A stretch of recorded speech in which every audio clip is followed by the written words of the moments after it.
guys, welcome back. Welcome back, ladies and gentlemen. We are here on another episode all about business. When it comes to your psychic mediumship business, if you are relaunching or you're just launching your mediumship or psychic business and mission, this is an episode that you want to listen to. And those of you who are still working on your business, you might find this helpful too, because there's always going to be changes that come up, and you might want to rebrand, relaunch, do things over again, or tweak some things in your mission. And if you're not doing that, this is definitely something that you should do, right? Yes, and we work with many psychic mediums, coaches, healers, and we've heard, we've listened to them, and they said that I want to be a speaker, I want to write a book, I want to create a podcast, I want to give readings, I want to do coaching sessions, I want to run retreats, I want to do memberships, I want to do all of these different things because they can see 5, 10, 20 years into the future. They're visionaries. They got these creative ideas flowing, which is a positive, and it's a negative too. And the negatives we noticed is if you try to do everything at once, we've noticed the pattern that people end up doing nothing at all. Maybe you're the unique person to where you can do it all at once. I'm not saying you're not out there. I'm sure people are out there like that. Most people, what we found, are not like that. It's myself included. When I left teaching in 2017 as a public school teacher, I had created an e-course.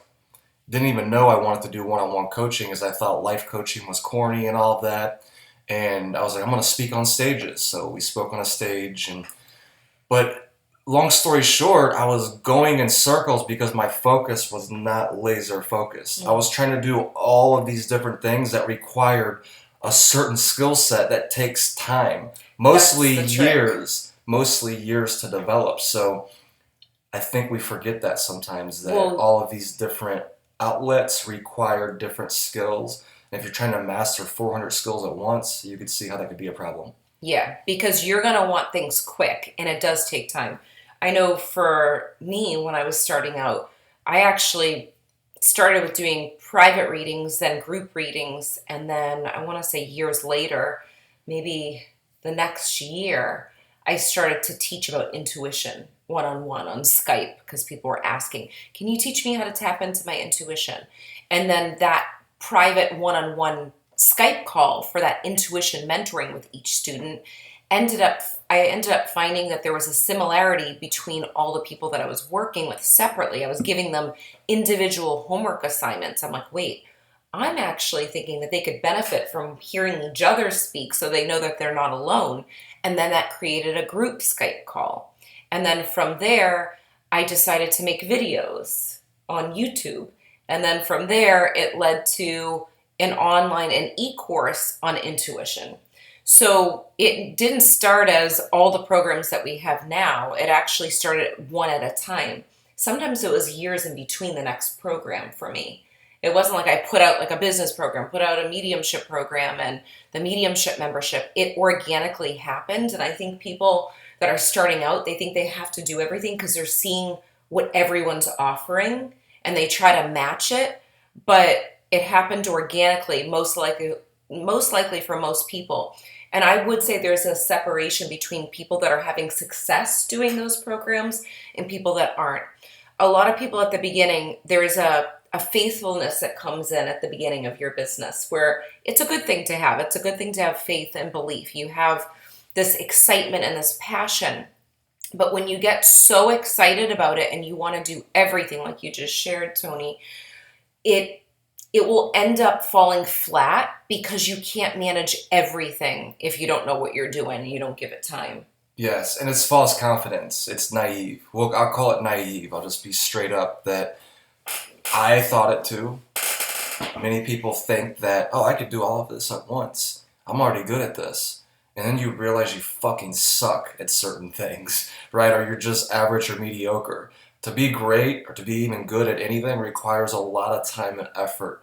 The people that are professionals, they make it look easy because, like Lindsay was saying, they're putting in years, they're putting in their time, they're putting in their energy. So I'm going to leave you with that question. Whether you're giving readings or you're doing retreats or you're doing teaching, how many hours do you have teaching people face to face, whether it's one-on-one or in a group? How many hours do you have giving readings? How many hours do you have being on stage? I'm not talking about reading about it in a book or listening to it on a podcast or video. That's great. We're teachers. We believe in education. But it's the real world experience that builds the skill. You can't read a book about riding a bike, how to ride a bike. You're not going to learn the skill doing that way. You'll learn tips and you'll learn the framework. But as you go and ride the bike, you start to embody the skill. We call it taking your head knowledge and turn it into wisdom. Head knowledge, you memorized it, you read about it in a book. Wisdom, now you're riding the fucking bike. So how many hours do you have in each little aspect that you're wanting to do? Malcolm Gladwell talked about how to become an expert, to become like great, known in the world, you need 10,000 hours of putting time and energy into building that skill. So it takes time. So in this episode, we're going to talk about 3 keys to, if you want to launch your business and you want to launch it powerfully and you want to be efficient with your time and energy to where you're leveraging your time and energy to where you don't feel like you're going in circles. The fear is always going to be there. So don't think you got to eliminate fear, but you'll eliminate some of the fear because you'll be so laser focused on a few different aspects, which leads me to number 1 key is know your needle movers. Know the action steps that you take in your business, that when you take these, it creates massive energy. And we went through this. We actually went through our own needle movers in our business. We started this probably at this point maybe 4 years ago or 3 years ago, I would say, with needle movers, right? We listed out our things. Well, when we listed it out, but if you go look back in time, we've been doing it. Oh, I know. For many years. Listed specifically, like I think that's the biggest thing is like reflecting on like what is it that I've been doing that's being. So we've talked about it like at our business meetings. Yes. But actually like being aware like these really truly are the things that are moving and keeping the momentum going with our business. Yes. And after we did that and we got so clear on those few things, it really added more fire to our mission because we actually took the time to do it. Yes. And then you become clear. What were you going to say? I was going to say like you do become clear, but I'm thinking of students that we've worked with. And one of the struggles that comes up, which is very normal, so it's not to shame anyone if you're experiencing this, we've all felt it, is they would come to us and they want to do a million things. They want to post on social media. They want to get TikTok followers. They want to, there's all these things that you want to do, but sometimes posting on social media isn't going to get as big of an impact as if you go out and actually do the event and document that.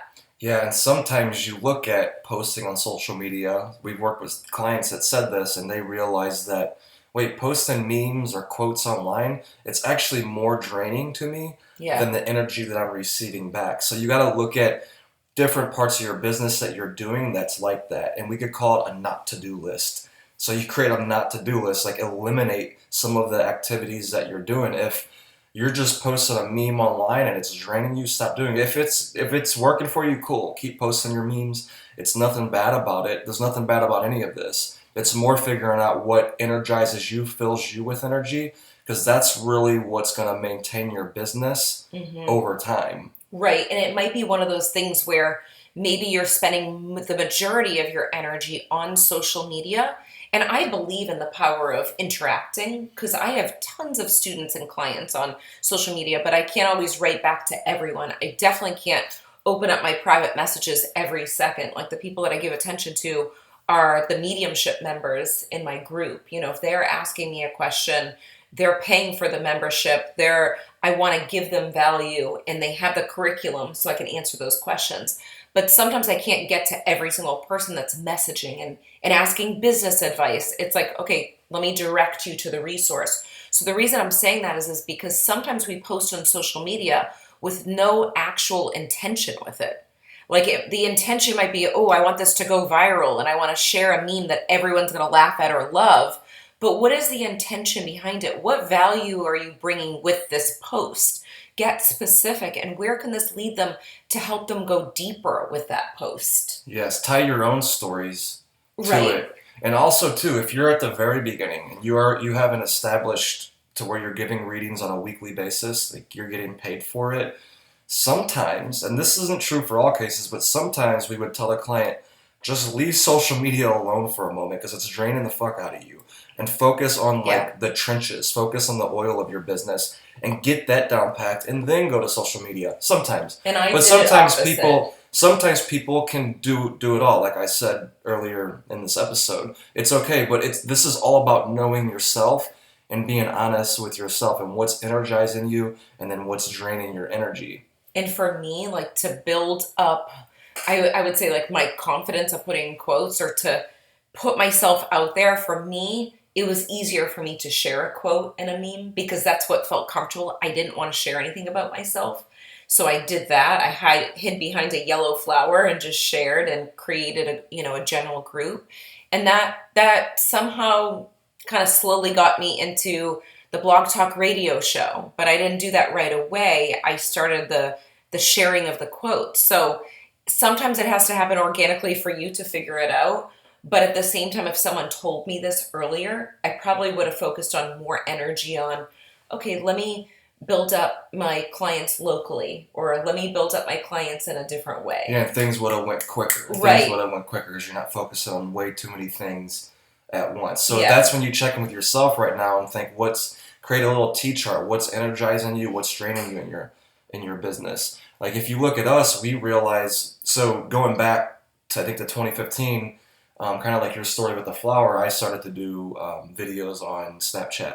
It's because it would go away in 24 hours, so I felt comfortable. And if I didn't take that step, I wouldn't have took the step to create a podcast. Yeah. Right? I wouldn't have. And I look at it, it's like you're building your nervous system. You go to the gym to build your muscles, and over time you get stronger. Same thing goes with your business and these action steps. You start to be able to handle more energy. Like now doing a podcast is very easy for me. It's not draining, it's energizing. If I would have tried to do this in 2015, it would have been way too overwhelming. I just maybe, me specifically, I wasn't ready back then. So you want to think about and you can think about think about what are the 3 action steps that when you do these in your business just starts to transform. Like your business, when you do these action steps, you feel energy. You get energized most of the time from it. I realize one of mine is creating this podcast, creating lesson plans, creating unique masterminds, unique retreats. I'm just a creative, and just when I sit down with a notebook, it just all starts pouring out. Part of my creating is when I'm with a client and I'm asking powerful questions. I'm helping to create that client. So the creativity can start pouring out of me. And over time, you start to realize what those anchor action steps are. And when you realize it, you can get laser focused. And really, the next step would be add fuel to them. As you start to recognize what these needle movers are, add fuel to them. Think about, how can I make these even better? How can I make these even more powerful? And put all of your time and energy into doing that with those specific action steps. Yeah, definitely. And if for some reason you are wanting to name 5 things instead of 3, try to convince yourself, no, I'm just going to focus on 3. Because I think that's a common theme that comes up with our students too, is, well, I can do this too, and that gives me energy also. But if you narrow it down to 3, you can put the energy into adding fuel and use that. And it might be eliminating your time in certain places that you're comfortable using your time with. It might be you're used to scrolling on Facebook and engaging in everyone's posts, but maybe for 1 week you don't do that and you see, wow, I eliminated that for a whole week and I feel like a new person. Okay, let me tweak this and let me choose the hours that I'm going to respond to people, or choose the hours that I'm going to go in and engage on social media. Because you really do have to have some sort of schedule for yourself, I believe. We schedule in our clients, they're used to coming in at a certain time, but this comes into play with, really launching or relaunching with what you're doing, because it all comes down to where you're placing your energy and your time. That's the biggest thing. Yeah, it's a huge thing. And if you do have 5, 6, 7 action steps that start coming to mind, see if you could fit them into 3 words. Like with creating, like I said, that means many different things for me. So I could have wrote down all of those things, create lesson plans, create when I'm in front of a client, or connecting. That's another one of Yeah. mine, connecting. Well, I could connect deeply with people when I'm teaching a workshop, when I'm doing a one-on-one call, when I'm doing a mastermind. So all these different action steps go under connecting, but I know that connecting, I need to focus, how can I connect with people? Because that's what I've done my entire life. And many times you'll realize that the things that you're doing in your business to create a successful business are things that you've been doing your entire life. I've been Yeah. connected deeply with people my entire life, small group, one-on-one. It comes very natural to me. What comes very natural to you? And last week's episode actually goes with that too. So if you missed last week's episode, go to that one and listen to it about connecting with people. Not even just connecting with people, but doing things that feel natural, in your life. Yep, so the So, next one is, so that first one was, what are your top three needle movers? What are your top three action steps that create energy in your business, the most energy, if you could limit it to three? The next one would definitely be surrounding yourself with like-minded people, kind of like you're doing right now. You're a psychic medium and you're on a psychic medium yeah, we have some people on podcast, here. right? Yes. Some people aren't here live. Even if you're on a replay, you're still in a group with similar like-minded people. We're going to say things that when we say it, you're going to be like, holy shit, I feel like someone understands me. That's one of the values of being around like-minded people. You're in a career, you're in a business that 98% of people you meet are not going to understand, right? Some of my family members, some of our family members still don't quite get exactly what we do. They get the gist of it. They don't need to. That's why you find like-minded people in mentorships. You find like-minded people with your ideal clients, right? You don't want to just work with anybody. Yeah, that's true. That's a big thing is try, and the way that you're going to find your ideal clients is being yourself, whether it's online or it's in groups or whoever you're working with, you're just showing up as you. You're not filtering anything connected to you. So in order for people to get to know you, you need to be visible in some way, whether it's in person or it's online, but you can't be behind closed doors unless you'll get people referred to you from someone else. That's one thing. But if you want to move a little bit faster, you're going to have to be in front of new people too. There has to be a mix of the two. Um, and the other thing you mentioned, Like-minded people. yeah. So like mentorships, all of that. And the other thing, yes, when you're in mentorships, I will tell you a story about this too.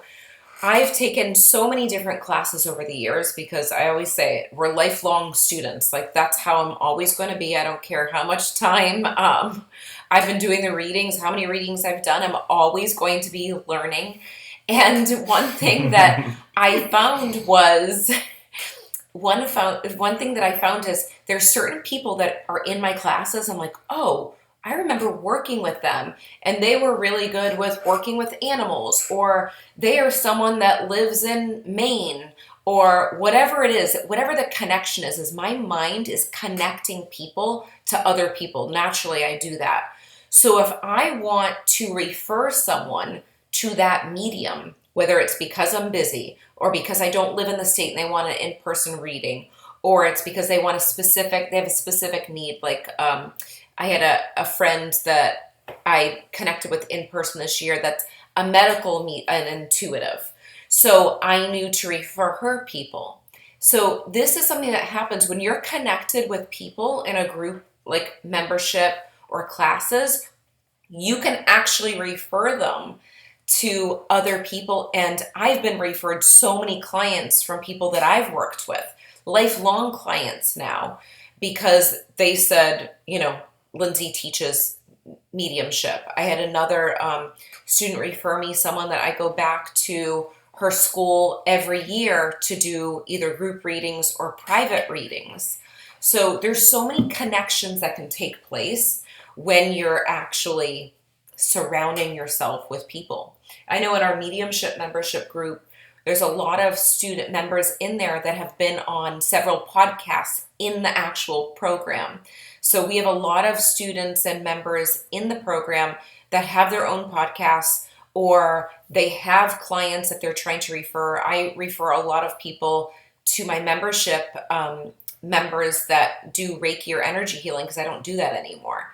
So I'll always post, hey, anyone available for Reiki, or does anyone in the state of blah blah blah, can you do an in-person reading? I might message those people privately.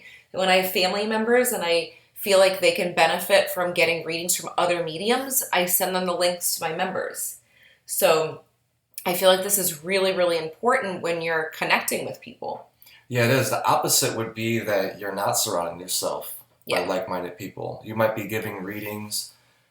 So when you're in front of your clients, you're there, right? The people are there, and you're in front of like-minded people there. But outside of that, you're on an island because many different reasons.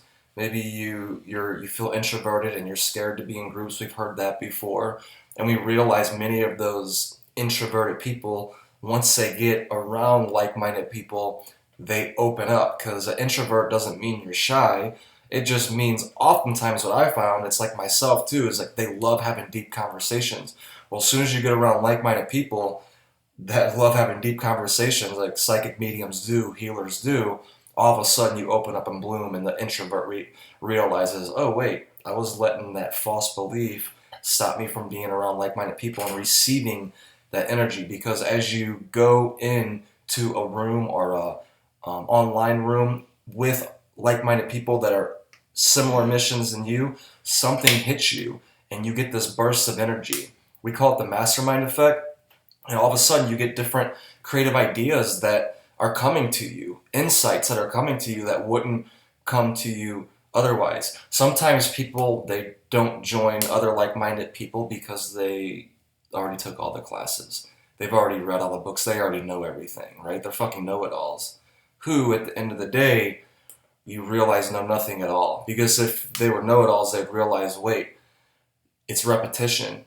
There's basics in anything, whether you're playing a sport, psychic mediumship, and if you stop working on the basics and you stop studying the basics, you're going to start going downhill. You could think You'll of a start as basketball a player. plateau and then you go down. Yeah, you'll hit the plateau, you'll get burnt out. We've seen it a million times. We've experienced it ourselves when we feel like we need to tap into a like-minded group, like we could feel it. Now we set up our years quarterly to where we're always connected with like-minded people in different ways to get that boost of energy, to get those more creative ideas, to open up so we can share things with that group that you can't share with 98% of the rest of the people. And there's many other reasons that keep people from teaming up with like-minded people. They think it's like competition or something. And at the end of the day, we always teach people how, like, in this business, like if you have two burger chains across the street from each other, there could be some competition there.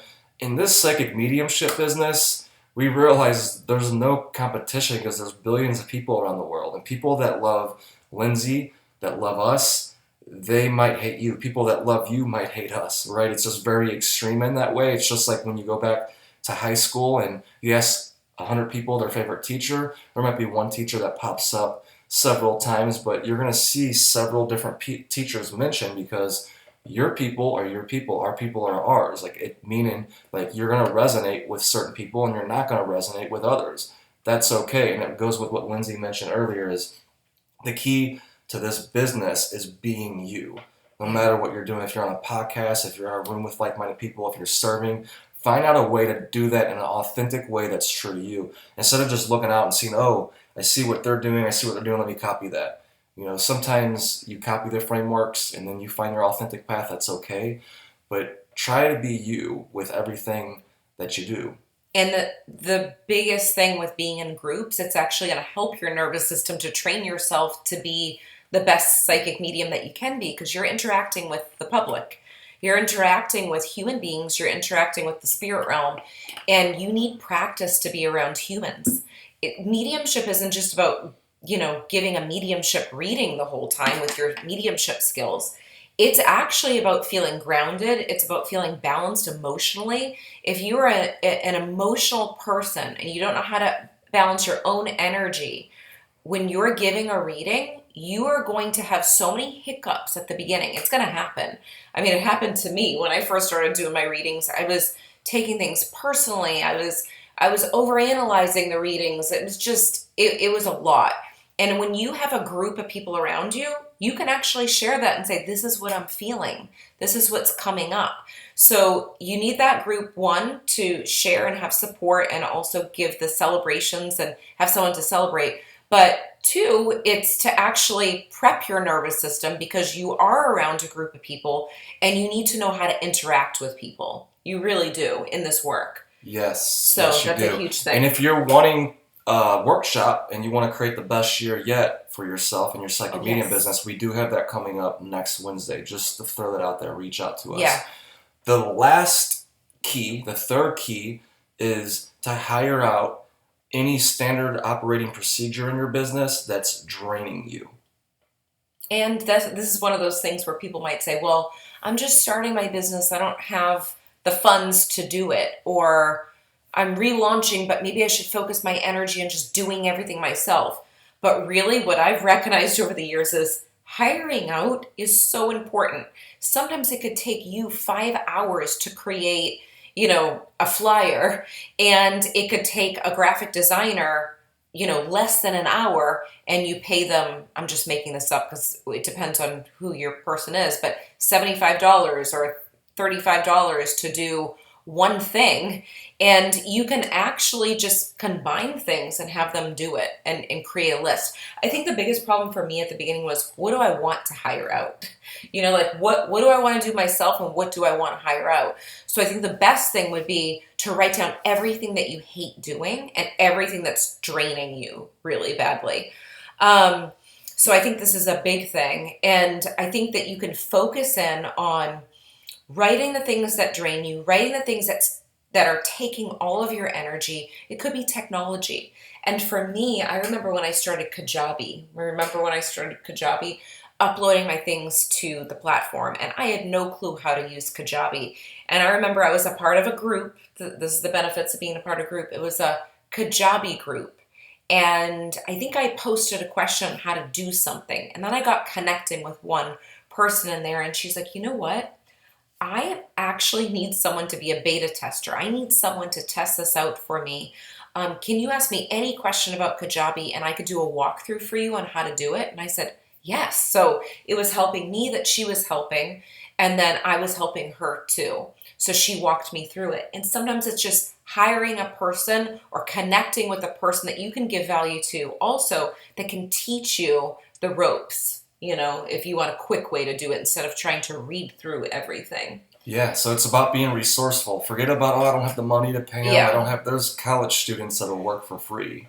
Yeah. You go to your local college. There's millions of opportunities out there. So just get resourceful. And like Lindsay said, create a chart. On one side of it, put energizers. On the other, put drainers. And write down all of the action steps that you need to take in your business. And the ones that are drainers, find a way to hire them out. Find a way to where you could eliminate that and you could focus on all of the needle movers in your business that bring a lot of energy to you, because it's going to be more sustainable. If you don't do this, it might work for a year, you're doing everything. It might work for 2 years. You're going to burn out eventually. It's not sustainable.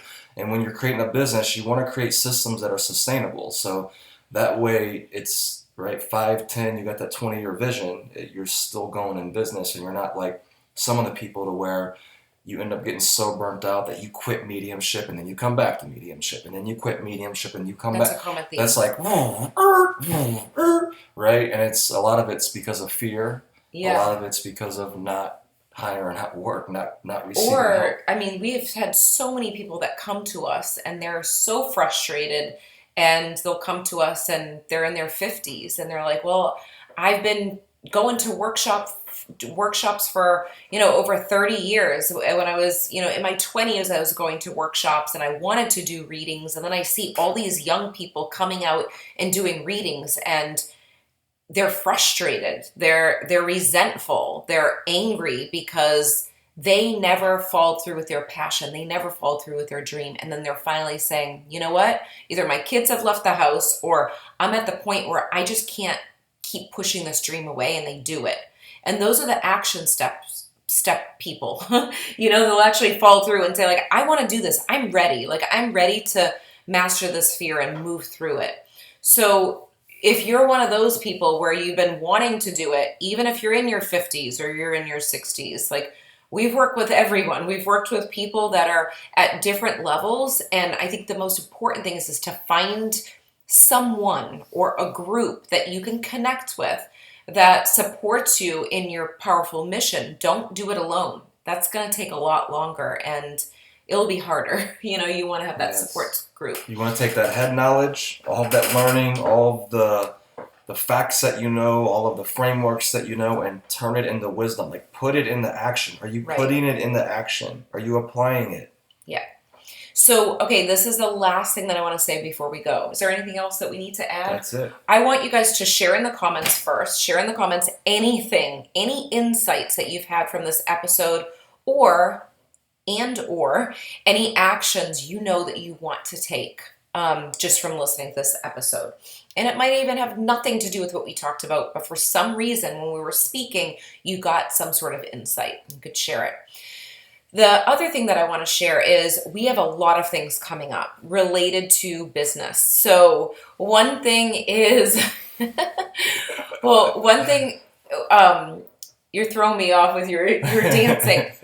Okay, one thing is the attention call that we're doing Wednesday night, which Tony brought up. Wednesday night, 7 p.m. to 8:30 p.m. Get clear on your vision. Eastern Get clear on your Standard mission Time. For your business this year. Best year yet. We're going to guide you. You are going to be guided through this process. You're going to be so clear by the time that you leave so that you actually set the intentions and do them. And you actually take the action steps you've been wanting to take. Right. Not just creating a goal. It's like, oh, let me do this year. And then you never look at it again, like the majority of people for New Year's. And then the other thing is, what's the other thing coming up? Business Mastermind, our 90-day business mastermind. We only have a couple spots left. If you want to join us, this is happening once a year. It starts January 17th, our first group call. We have individual calls with Tony and myself. If you want to go far and you want to work with a group of awesome people in a group, I'm not talking about us. I'm actually I'm talking about the people that are actually in the group, the members that you can bond with, that you can share with, that you can have a tight-knit community. Join us. We only have a few spots left. Yes. Yeah, we only have a few spots left on that right now. The 90-day business mastermind. Yep, and you can fill out the application. What else? That's on my website, lindsaymarino.com, and on tonycmitchell.com. The other thing that's exciting that's coming up, and I'll share it. This is the first one I'm sharing. So if you're seeing this, you're the first one hearing about it. My online psychic mediumship business course, it's a self-study program. It is going to be live. I'm doing live Zoom sessions to go along with it coming up. So if you're someone that's never joined before and you want to be a part of this group and you want to join us live, I'm going to be teaching to go along with the program.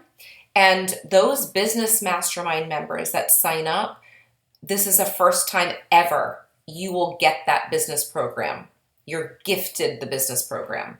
So if you sign up for the 90-day, you are gifted that program. So just want to throw that out there. I know that's a lot of information, but if you're someone that's taking your mission seriously and you want a support group, there's so many options for you.